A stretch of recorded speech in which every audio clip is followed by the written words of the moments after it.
Deixa eu falar para vocês. Desde que eu me converti, isso já faz muitos anos, eu sempre levei ou entendi a Santa Ceia como uma reunião especial em que a gente participava do pão e do vinho. O pão, para mim, representava a saúde física. O vinho representava a saúde espiritual. Eu participava da Santa Ceia no sentido assim, de me abençoar. Então isso a gente vinha fazendo ao longo dessas mais de meio século. Nunca ninguém falou para mim, nunca ninguém me abriu os olhos. Eu não encontrei um livro, não encontrei nenhum artigo que me mostrasse que não tinha nada a ver da Santa Ceia que eu participava com a Santa Ceia que Jesus propõe. A Santa Ceia vai mudar a sua vida. Na quinta-feira que vem vocês vão participar da Santa Ceia. Eu não queria participar hoje para que vocês pudessem pensar, raciocinar, para que domingo, por exemplo, nós vamos ter a Santa Ceia, mas na quinta-feira que vem a Santa Ceia será só entre nós. O que ela significa? Porque quando Paulo fala assim, Paulo diz assim lá no capítulo 11 de 1 Coríntios, olha, quem come e bebe sem discernir o corpo e o sangue, quer dizer, quem participa da Santa Ceia de forma normal, indiscriminadamente, será réu, na versão anterior, era réu do corpo e do sangue de Jesus, quer dizer, será um condenado, não será um abençoado. Aí, Paulo acrescenta, é por isso que há entre vós muitos fracos, doentes, e não poucos os que dormem, que são os que morreram, participaram da Santa Ceia com indignidade. E as pessoas não sabem. Eu não sabia. Não tinha conhecimento da grandeza da Santa Ceia. Para mim era uma cerimônia normal, mas não é. E uma das razões porque muitas pessoas na igreja, ou nas igrejas em geral, estão fracas, doentes, são débeis, não desenvolvem, não crescem, estão muitos anos na igreja, mas não desenvolvem, e outros que já morreram. Por que isso? Some-se o fato que a gente nunca chegou a ter a plena convicção. Quando Jesus diz assim, convicção, quando Jesus diz assim, quem não comer da minha carne, não beber do meu sangue, não tem parte comigo. Mas isso, poxa, eu pensava, não entendo. O que significa comer do corpo e da carne? Não é a carne de Jesus, a carne, dedo, pé, nada disso. Munheca. Não é o sangue que corre, não. Mas o que representa o corpo e a carne, que chama-se o pão e o vinho. Jesus diz, quem não comer, não tem parte comigo. Quem não beber, não tem parte comigo. Mas todos têm parte, todos comemos, todos bebemos. E eu não entendia isso. Então, a revelação para nós avaliarem no que diz respeito ao trabalho que vocês desenvolvem. Todos nós.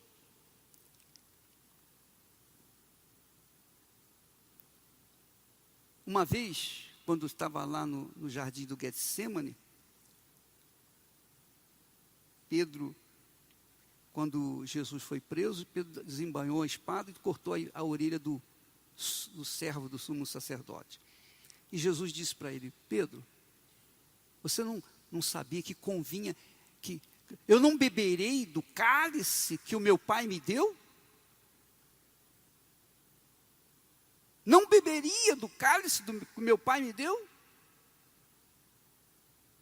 E 3 vezes consecutivas, Jesus, chorando, urrando de dor, pediu ao Pai, passe de mim este cálice. Passe de mim este cálice. Contudo, não seja feita a minha, mas a tua vontade. Mas que cálice é esse? Que cálice é o cálice que Jesus bebeu? E o que significa a Santa Ceia para nós hoje? Então nós vamos agora entender uma coisa.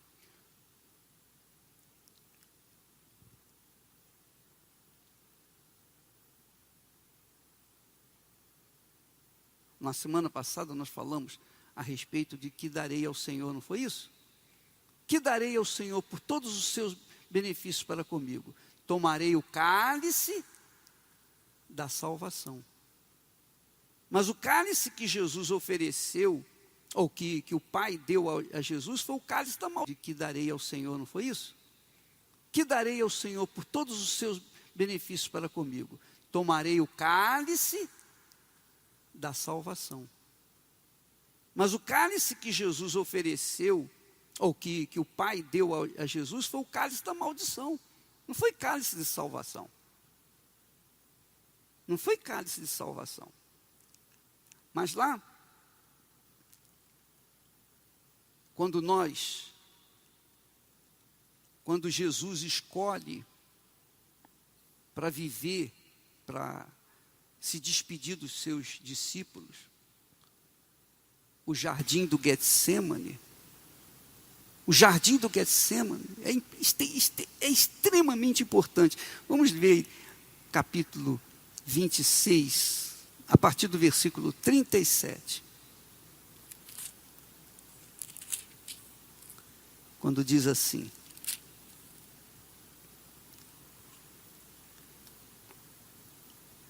e levando consigo Pedro e os 2 filhos de Zebedeu, começou a entristecer-se. Começou a entristecer-se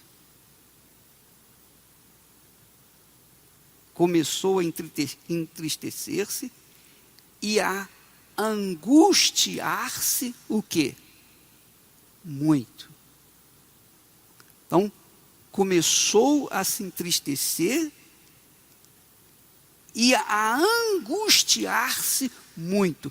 Você sabe que os autores sagrados, os autores bíblicos, eles não exageram. Não existe exagero na Bíblia. Eles não falam mais do que é, nem menos do que é. Eles falam exatamente o que é. Quando ele fala que Jesus começou a entristecer-se, quer dizer, ele começou a ficar triste. Mas depois, ele entrou num estado de angústia. Mas muita angústia. E então, nos versículos seguintes, ele diz assim: então lhes disse, a minha alma está cheia de tristeza. Quer dizer, não há espaço para alegria nenhuma. Não tem espaço nenhum para outra coisa a não ser tristeza. A minha alma está cheia de tristeza até a morte. Até a minha morte, a minha alma vai estar cheia de tristeza. E então, ele continua falando. E indo um pouco mais para adiante, prostrou-se sobre o seu rosto, orando e dizendo, meu Pai, se é possível, passe de mim este cálice.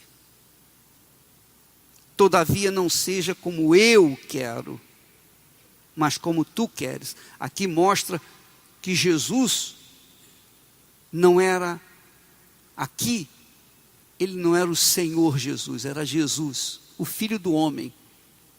Aqui mostra que ele era o servo. Servo de quem? Do Pai. Servo do Pai. Eu te peço, passa de mim este cálice, contudo não seja como eu quero, mas como tu queres. Quer dizer, o servo que se submete à vontade do seu Senhor. E ele,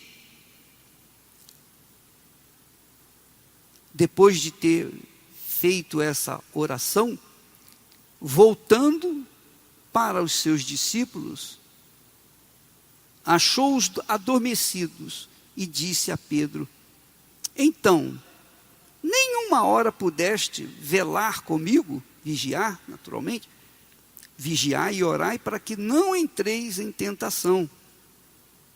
Na verdade, o espírito está pronto, mas a carne é fraca. A carne é fraca. E Jesus, da fraqueza na sua carne, ele diz: passe de mim este cálice. Foi na fraqueza. Ele não, pela fé, passe de mim este cálice. Não, se ele falou passe de mim este cálice, é porque ele já estava profundamente abatido. Então, ele continua dizendo: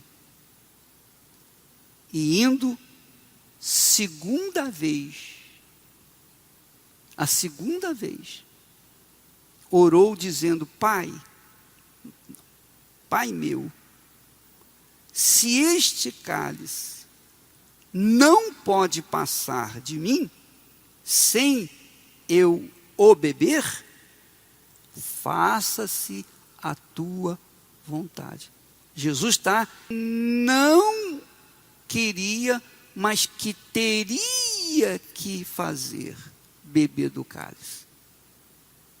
Não era o que ele queria, mas ele teria. Então, ele assumiu a fé. Ele assumiu a fé.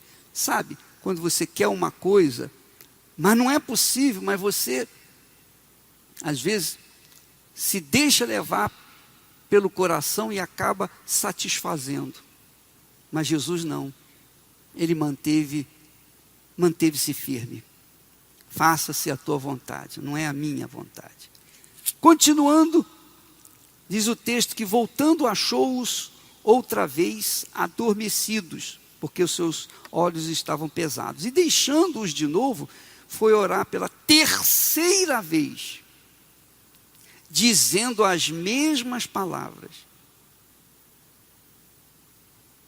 E então chegou junto dos seus discípulos e disse-lhes: dormi agora e repousai. Eis que é chegada a hora. E o Filho do homem, não é o Filho de Deus, agora é o Filho do homem, será entregue na mão dos pecadores. Será entregue na mão dos pecadores. Pronto. Quando Jesus foi entregue na mão dos pecadores, ele estava separado do Pai. Separado do Espírito Santo. O Espírito Santo já não estava mais com ele. Ele estava sozinho. Por quê? Porque iria assumir o pecado de toda a humanidade. Ali ele já estava assumindo o pecado da humanidade. A partir daquele momento que ele se separa do Pai, é para poder vestir a roupa do pecado, para vestir-se de maldição.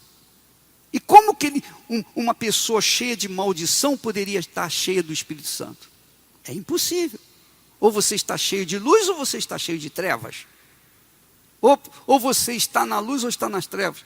Jesus se separou, ele teve que se separar do seu Pai e do Espírito Santo para poder, quer dizer, não foi ele que se separou, foi o próprio Deus que se separou dele, saiu e o deixou só. Deixou só. Batizado com o Espírito Santo, mas agora não tinha o Espírito Santo. Agora ele não tinha o Espírito Santo. Agora ele não tinha mais o Pai.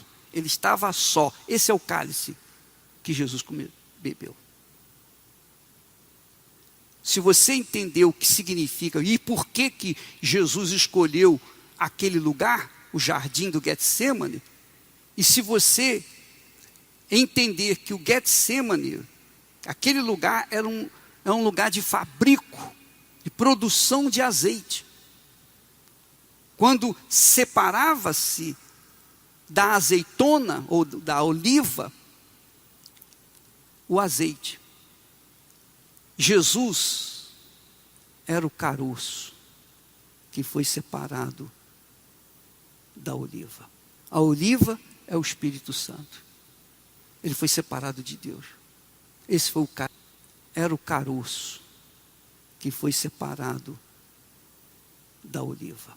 A oliva é o Espírito Santo. Ele foi separado de Deus. Esse foi o cálice que Jesus tomou. Foi separado. Separado para quê? Para assumir o pecado da humanidade. Assumir os nossos pecados. Assumir o seu pecado, o meu pecado. Imagine o pecado de uma só pessoa. Uma só pessoa. Imagine o pecado de todas as pessoas do passado, do presente e do futuro. De toda a humanidade. Jesus catalisou sobre o seu corpo todo o sofrimento, toda a dor, toda a humilhação, todo o pecado da humanidade. Por isso que Isaías fala lá que era o homem sofrido, humilhado. Lá em 53, Isaías 53. Se você ler Isaías 53, você vai ver o que era Jesus. O profeta fala de Jesus. Isso é tão forte que os judeus arrancam a página, o capítulo 53 da Bíblia, porque eles sabem que é Jesus e eles não querem aceitar. Eles não querem aceitar.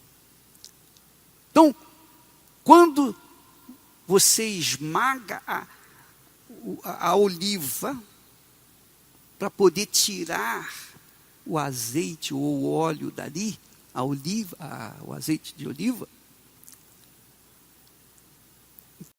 impor uma força violenta. É por isso que eles usavam pedras enormes. As pedras passavam, rolavam em cima daquelas olivas e elas soltavam tudo. Soltavam a carne da oliva, soltavam o caroço, soltava tudo. E saía só o azeite, que é o Espírito Santo. Jesus foi o caroço. Ele ficou sozinho, para poder absorver o pecado do mundo. Desde aquele momento, que o versículo fala aqui, que está escrito, ele diz assim: é chegada a hora. É chegada a hora. Porque uma vez que ele foi separado do Pai e do Espírito Santo, ele foi colocado na mão dos pecadores. Ele foi colocado na mão da maldição. Ele foi colocado na mão do pecado. Quando a gente pensa nessa forma, o que aconteceu com Jesus, agora fica mais claro compreender a Santa Ceia. Porque na Santa Ceia, Jesus diz assim: isto é o meu corpo, que é dado por vós, como aconteceu lá, no caso, no Getsemane. Isto é o meu sangue, que é derramado por vós. Fazei isto em memória de mim. Todas as vezes que vocês comerem do pão, você mastiga, você tritura. Os seus dentes impõem um peso violento para mastigar aquele biscoitinho. É um biscoitinho desse tamaninho, mas você tritura entre os seus dentes. Foi isso que aconteceu com Jesus. Ele foi triturado. Ele foi separado. Para ser separado do Pai, ele teve que sentir essa dor. A dor do cálice que ele estava tomando. Porque em toda a eternidade, sempre foi, eu não sei quando começou, nem sei se teve início, não teve início, porque ele já era antes de todas as coisas. Mas sempre foi o Pai, o Filho e o Espírito Santo. Sempre foi o Pai, o Filho e o Espírito Santo. E o Espírito Santo. Sempre foi o Pai, o Filho e o Espírito Santo. Sempre foi. Mas naquele momento que Jesus falou, é chegada a hora, pronto. Pela única vez, ele era separado do Pai e do Filho, como o caroço é separado da oliva. E a Santa Ceia, quando ele fala, quem não comer da minha carne, não beber do meu sangue, não tem parte comigo. O apóstolo Paulo diz lá, aquele que comer ou beber do cálice, comer do pão, beber do cálice, indignamente, é réu. É réu. Réu é aquele que está já condenado. Réu é o condenado. Suposto, mas é um condenado. Se tomado do cálice indignamente.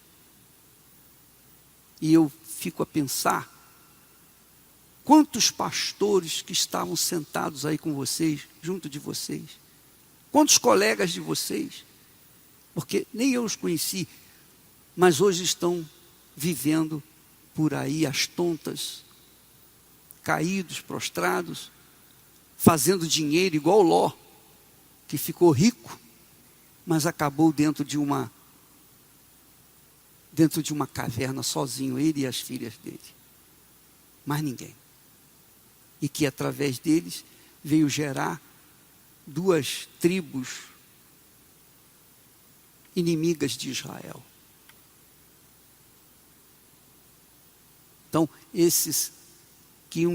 quantos deles tomaram a Santa Ceia estando no adultério, na prostituição, no roubo, na mentira, no pecado. No pecado. Agora pensa comigo. Jesus, para me salvar, ele se tornou o próprio pecado, a própria maldição. A própria maldição. Para poder me salvar, para poder morrer e levar para o túmulo aquela maldição. Mas o pastor, ou a esposa do pastor, de forma indigna, o que faz? Ele participa da Santa Ceia com aquela maldição. De forma indigna, o que faz?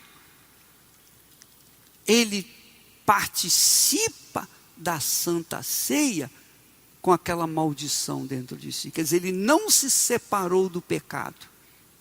Como Jesus se separou do Pai e do Espírito Santo, ele não se separou do pecado. E tomou o cálice indignamente. Você imagine o que acontece. Porque aqueles elementos que ele participou naquele momento em pecado, estando em pecado, são testemunhas dele no dia do julgamento. Ele pode não ver agora, pode não ser julgado agora, Pode estar tudo aparentemente bem, mas e o cálice quando participaram da Santa Ceia? Não lembra que Jesus falou: ide pelas aldeias de 2 em 2, se alguém vos receber, então paz seja convosco. Mas se alguém não vos receber, o que vocês devem fazer? Sacudir a poeira das sandálias, como testemunhas contra eles. Porque se para o louco, isso não é nada, isso é bobagem. Mas para Deus, aquele pozinho é testemunha contra aquela criatura. Porque o julgamento, meus caros, vai acontecer. Cedo ou tarde vai acontecer. Todos nós seremos julgados pelo que nós fizemos. Todos nós. Os que são de Deus, os que são de Deus, os que são do Senhor Jesus, serão julgados pelo tribunal do Senhor Jesus. Os que não são, serão julgados pelo tribunal de Deus, do Pai. Todos seremos julgados. E as testemunhas estarão lá para dizer: eu vi, eu falei, eu mostrei para você. Ó, aqui, ó, eu sou testemunha que ele fez isso, fez aquilo. Voltemos então à Santa Ceia. O cálice que o Senhor tomou, chamado cálice da maldição. O cálice que Jesus tomou, passe de mim este cálice, era o cálice da maldição. O cálice da rejeição, ele foi rejeitado. O Pai e o Espírito Santo não puderam estar com ele. Ele teve que ser separado. Não havia condição de ele estar junto. Como que uma pessoa cheia de pecado está cheia do Espírito Santo ao mesmo tempo? Não existe isso.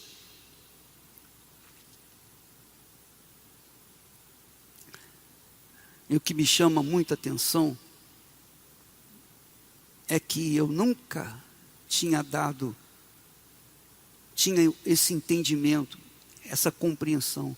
Porque para mim, a Santa Ceia era para me beneficiar. Mas não. A Santa Ceia não era para me beneficiar. A Santa Ceia é para eu não esquecer. Ele foi separado do Pai e do Espírito Santo para servir como sacrifício em meu lugar. E a Santa Ceia, quando eu participo da Santa Ceia, eu estou dizendo: o Senhor tomou do cálice, o cálice da maldição, o cálice da perdição por causa dos meus pecados. Aqui eu tomo o cálice de compromisso contigo. O Senhor foi separado do Pai e do Espírito Santo para carregar o meu pecado para o túmulo. Também eu tomo o cálice da salvação, que é, no caso, renunciar à minha vida, negar o meu eu, morrer para o mundo, morrer para tudo e para todos, e viver, morrer para tudo e para todos, e viver em função de ti. Viver de maneira que o Senhor seja glorificado em mim. Eu bebo desse cálice. Viver longe do pecado, afastado do pecado, afastado de tudo o que impede a nossa comunhão perfeita. Porque nós não estamos tratando aqui, meus caros, de uma vida nesse mundo. O apóstolo Paulo diz lá: se nós cremos em Cristo esperando apenas nesse mundo, nós somos o quê? Os mais miseráveis dentre os homens. Vale a pena ler aí, se eu não me engano, 1 Coríntios 2.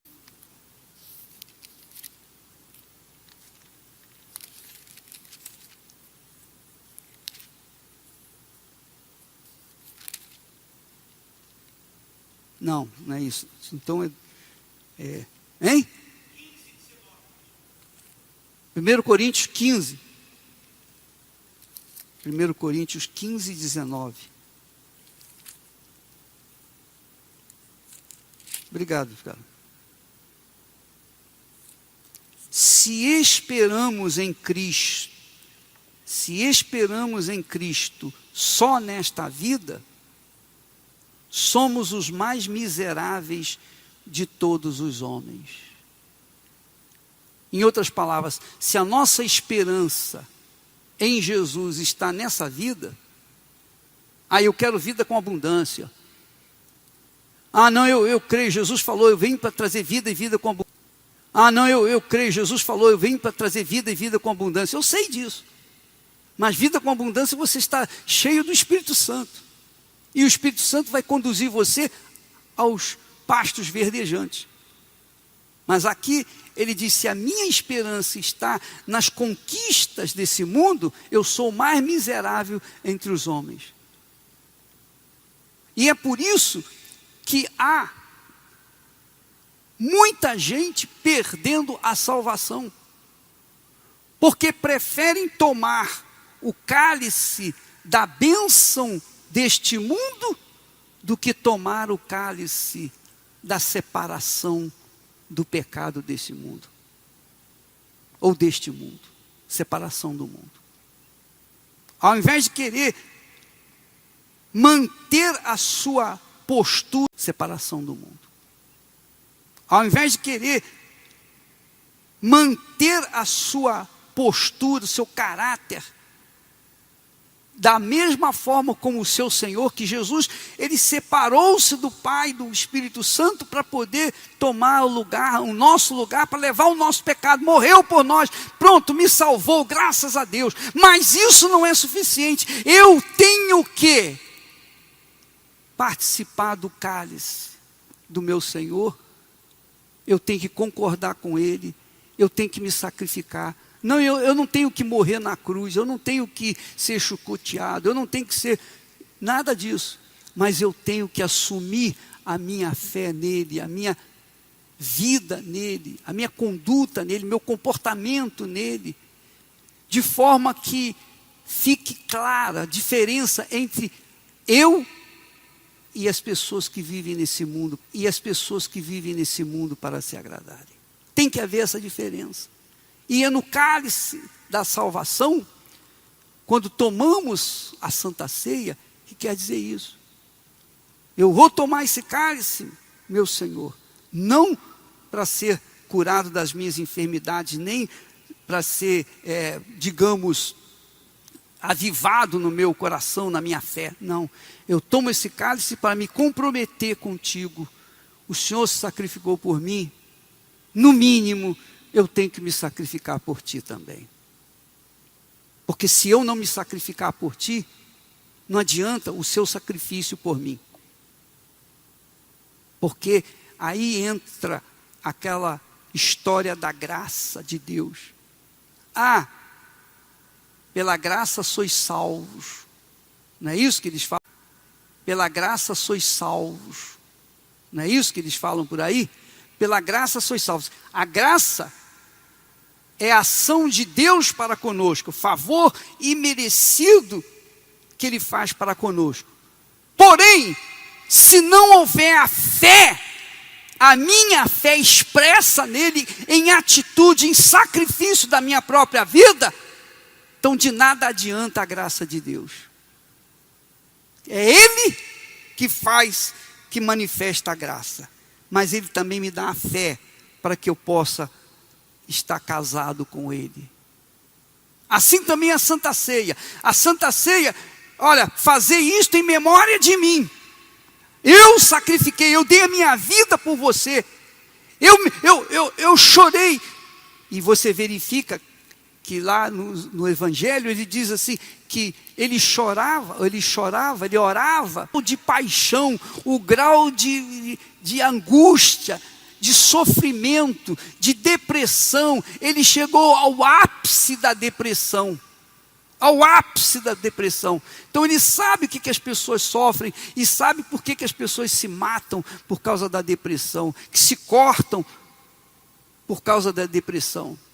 Ele sabe porque ele foi no grau máximo, homem de dores, que sabe o que é padecer.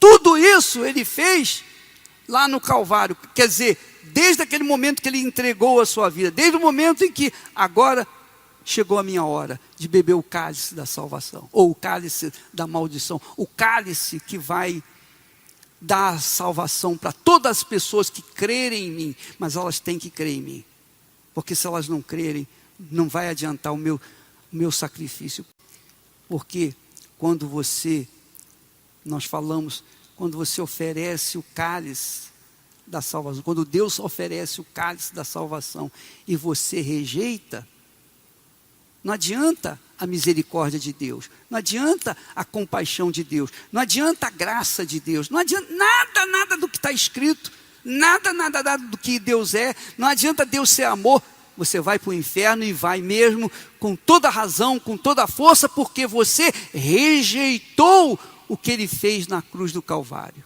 Não se esqueça, a Santa Ceia é em memória de mim, quer dizer, vocês não podem esquecer que eu dei a minha vida por vocês. Eu não só morri por vocês, não. Durante aquele momento, desde aquele instante, daquela hora, até a minha morte, eu carreguei o pecado de cada um de vocês. Eu carreguei o seu pecado. O peso da sua consciência eu carreguei no meu corpo. A Santa Ceia é isso. A Santa Ceia é isso. Você ter memória do que Ele fez por você. Agora, na Santa Ceia, você não participa da Santa Ceia pensando no seu filho, na sua filha, no seu pai, sua mãe, no seu marido, sua mulher. Não. Na Santa Ceia é você e o Senhor Jesus Cristo. É você e Ele. Sou eu e Ele, mais ninguém. Eu tenho lembrança do que o Senhor fez no Calvário, o que o Senhor fez por mim. E eu aceito fazer um pacto contigo, renunciar a minha vida, os meus desejos, os meus sonhos, para realizar os teus sonhos. Isso é a Santa Ceia. Isso é a Santa Ceia. Isso é uma coisa pessoal entre você e Deus, é individual. A salvação é individual, cada um por si. E isso que me faz temer e tremer dentro de mim. Isso é que me faz temer e tremer, especialmente por aqueles que tomam a Santa Ceia no pecado. Paulo fala lá, examine-se o homem, pois, a si mesmo. Examine-se, quer dizer, avalie se você está em condições de tomar o cálice ou não. Domingo agora, muita gente vai participar da Santa Ceia, com certeza. Mas a gente sabe que muitas pessoas vão participar da Santa Ceia sem ter conhecimento, sem ter noção do que aquilo significa. Vai participar da Santa Ceia, com certeza. Mas a gente sabe que muitas pessoas vão participar da Santa Ceia sem ter conhecimento, sem ter noção do que aquilo significa. Vai ser como uma hóstia. Pegar a hóstia, estender a língua e botar na boca. Porque não conhecem essas verdades. Mas cabe a nós, vocês, nós todos, levarmos essa consciência do que Jesus fez na Santa Ceia. O que significa a Santa Ceia? O que significa participar da Santa Ceia? É a sua eternidade com Deus ou a sua eternidade com o inferno.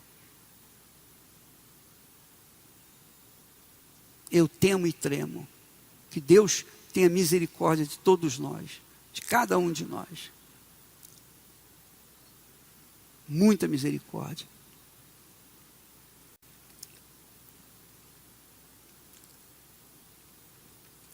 Lá em Lucas capítulo 22, 44, diz assim, ali,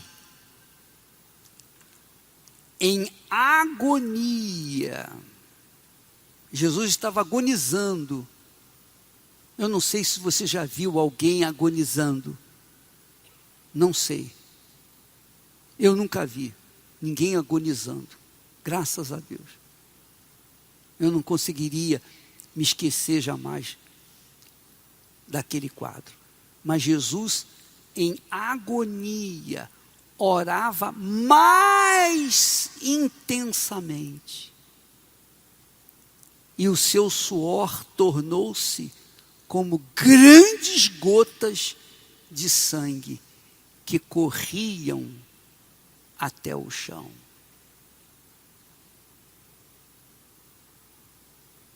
Corriam até o chão.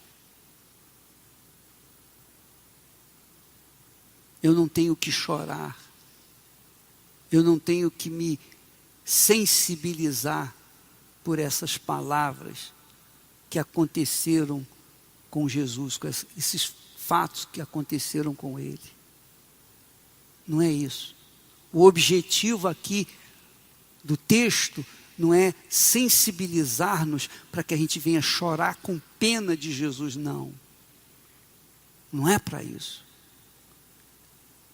O texto mostra que nós temos que nos conscientizar do valor do sacrifício de Jesus, para que nós também venhamos dar valor à nossa própria salvação e aceitar o cálice de compromisso com Ele e beber do cálice da salvação. Ele bebeu o cálice da maldição. Nós temos que beber o cálice da salvação. Do que Ele fez por nós, através da fé, nós recebemos a salvação. Pense nisso. É o casamento. É o casamento. É o casamento. O Pai enviou o Filho para assumir o nosso pecado. Nós assumimos e nos deu a fé para que nós assumíssemos o nosso compromisso com o Filho. Meu Senhor, eu te aceito, eu me entrego, eu me rendo, eu estou disposto a ser teu servo de verdade. Anular os meus desejos, anular as minhas cobiças, anular os meus sonhos, anular tudo que eu sou, tudo que eu tenho, tudo que eu pretendo ter, tudo que eu pretendo ser, anular tudo isso para tomar a minha cruz. A cruz significa morte, sacrifício. Tomar a minha cruz, sacrificar o meu eu, a minha vontade e seguir Jesus dia após dia após dia. Não se brinca com Deus. Não se brinca com o Altíssimo. Não se brinca com as coisas de Deus. Não se brinca com Deus. Não se brinca com o Altíssimo. Não se brinca com as coisas de Deus. Com a fé. Avalie você a sua vida, meus caros. Quando eu falo avalia você a sua vida, eu estou me avaliando. Eu estou me avaliando. Que Deus tenha misericórdia da gente. Que Ele venha salvar. Porque não vale a pena, por uma porcaria de mundo que dura pouco tempo, a gente rejeitar o cálice da salvação. O cálice da salvação. Então, quando você for tentado, quando você for tentada por qualquer coisa, não se esqueça do cálice da salvação. Não se esqueça da Santa Ceia. Não se esqueça. Por isso que a Santa Ceia era algo costumeiro, para não deixar os discípulos esquecerem do que a Santa Ceia representa. Você entendeu?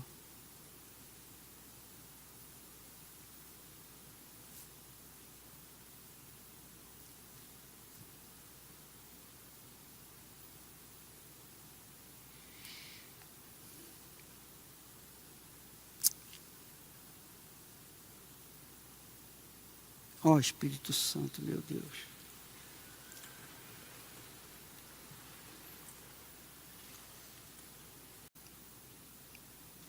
Os nossos pecados, como perdoamos aos nossos devedores.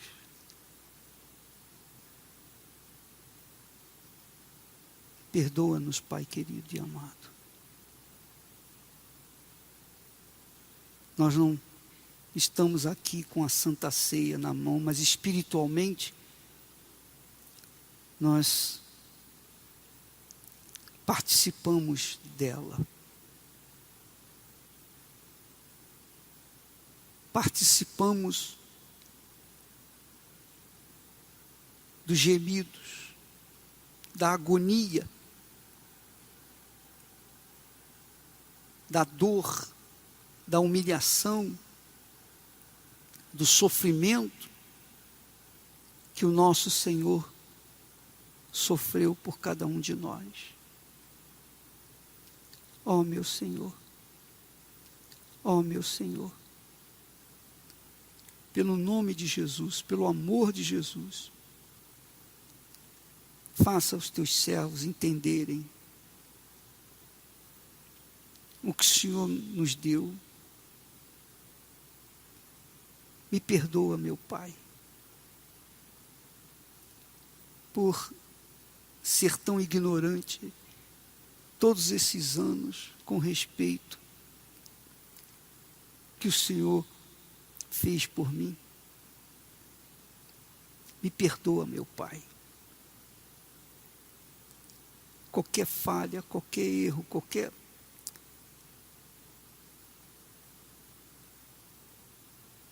Por isso que eu disse para o Senhor, meu Pai, leva-me por correr o risco de perder o cálice da salvação, de deixar de tomar o cálice da salvação. Em nome do Senhor Jesus, eu te peço, eu suplico por todos os teus servos, todos eles, espalhados por esse mundo afora. Em nome do Senhor Jesus eu te peço. Se você, minha amiga, meu amigo, se você quer restabelecer a sua comunhão com Deus, se você quer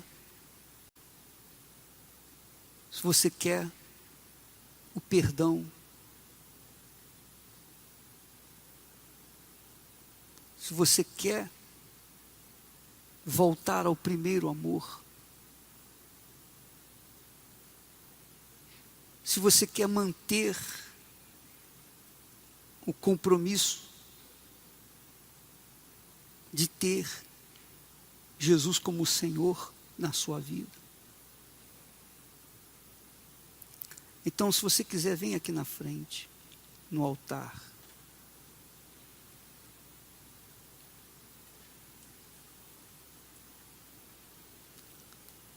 Não venha por vir, mas venha com o coração realmente disposto a fazer o que você não fazia.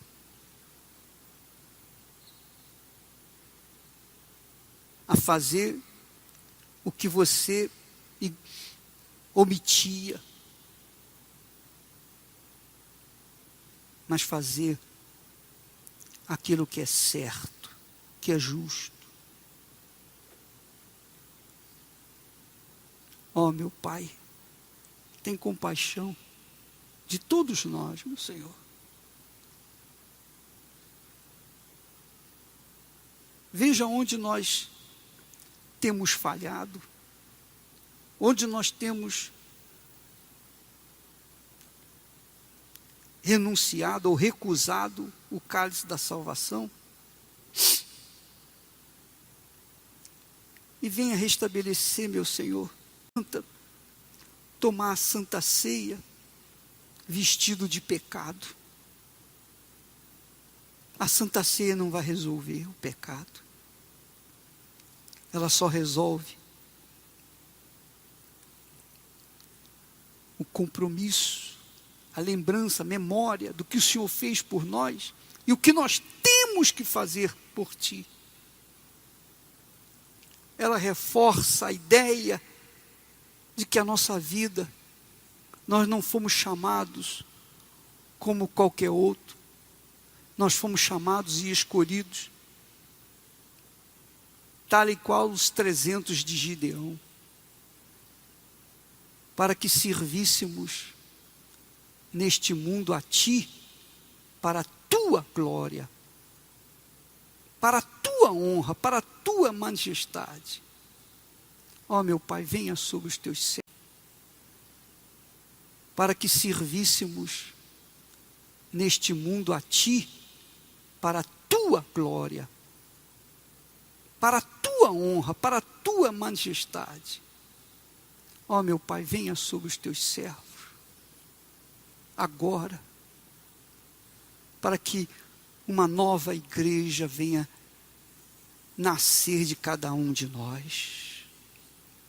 Uma igreja verdadeira, uma igreja séria, uma igreja sem mácula, vestida a caráter das vestiduras brancas de nosso Senhor Jesus Cristo.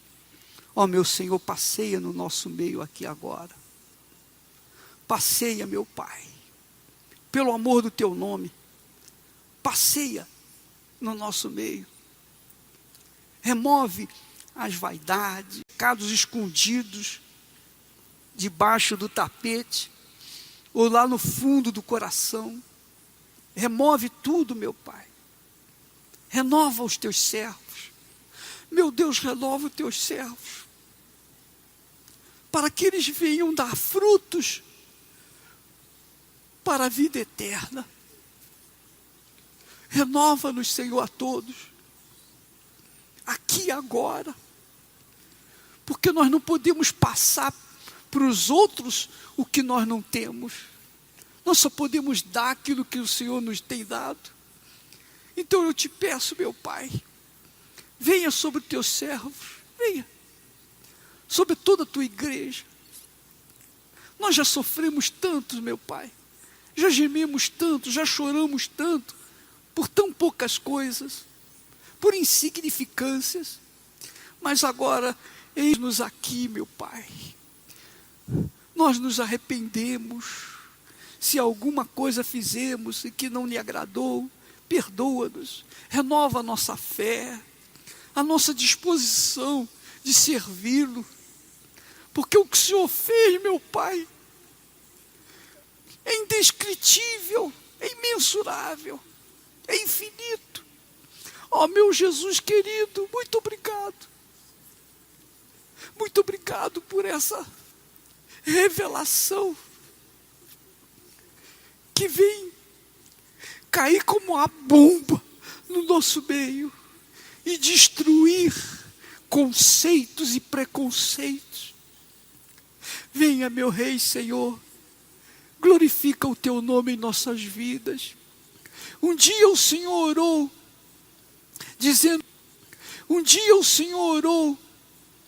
dizendo, Pai, glorifica Teu Filho, para que o Teu Filho te glorifique a Ti. Nós oramos aqui, Senhor Jesus, glorifique o Teu nome, glorifique a Ti em cada um de nós, meu Senhor. Sejamos a glória Tua neste mundo.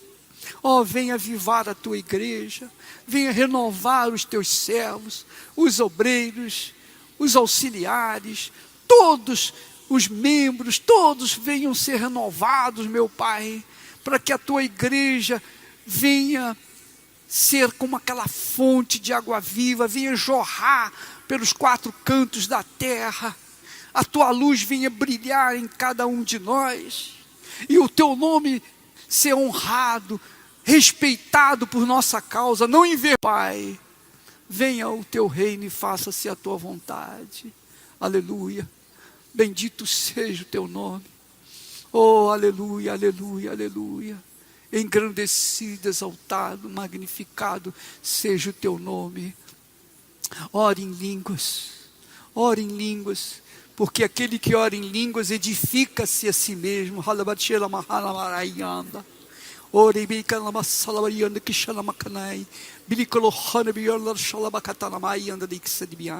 Aleluia.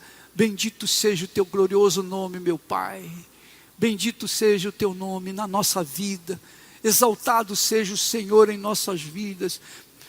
Verdadeiramente o Senhor está no nosso meio. Verdadeiramente o Senhor está aqui, agora, restaurando vidas, resgatando almas. Oh meu Pai querido e amado, nós nunca queremos ouvir aquela palavra que o Senhor enviou para os teus sacerdotes. O filho honra o pai, o servo honra o seu senhor. Se eu sou pai, se eu sou Senhor, onde está a minha honra? Oh meu Pai, que eu seja a tua honra, que sejamos a tua honra neste mundo, que as pessoas vejam a tua glória em nós, de verdade, meu Pai, vivendo na verdade, na justiça, brilhando, meu Senhor, a tua luz em todos os lugares desse mundo, e o teu nome sendo respeitado. Se não quiserem tomar o cálice da salvação, pelo menos eles vão saber, através de nós, que há um cálice da salvação em nossas vidas. Ó poderoso de Israel, que eles vejam esse cálice da salvação em nós, por onde quer que nós formos. Eu te peço, Espírito Santo, meu Deus, em nome do Senhor Jesus, ninguém saia daqui da forma como entrou, meu Pai. Ninguém saia daqui, meu Senhor, com a consciência ainda impura. Não, meu Pai, mas que todos saiam na fé, na certeza, na plena convicção de que o Senhor é conosco, para que nós possamos salvar o máximo possível de almas, em nome e para a glória do Senhor Jesus Cristo. Nós te pedimos e suplicamos, meu Deus, nós te suplicamos pelo amor do nome de nosso Senhor e Salvador Jesus Cristo. Amém. E graças a Deus. Deus abençoe vocês. Deus, as pessoas lá fora vejam Jesus em vocês. As pessoas sejam impactadas com a presença de vocês. Onde quer que vocês forem e estiverem, a presença de vocês venha iluminar e as pessoas vejam em vocês o cálice da salvação, a esperança da salvação da alma deles.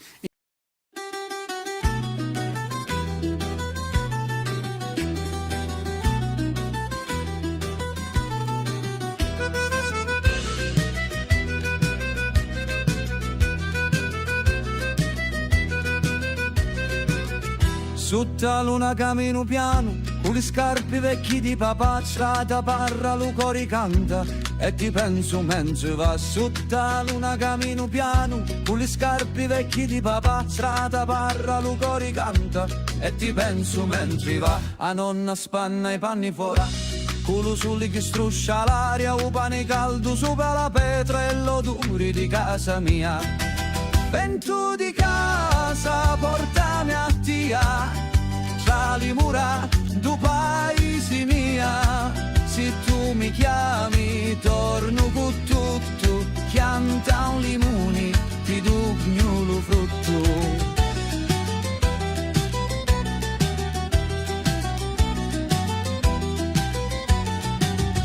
Una una fontana cantante chiazza i picciri di corrono fora e una canzone antica balliamo con l'organetto che suona ancora. Una fontana cantante chiazza i picciri di corrono fora e una canzone antica balliamo con l'organetto che suona ancora.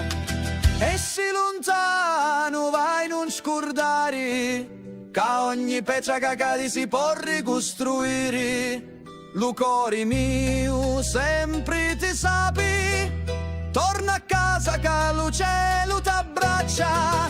Vento di casa portami a via, tra le mura tu paesi mia, se tu mi chiami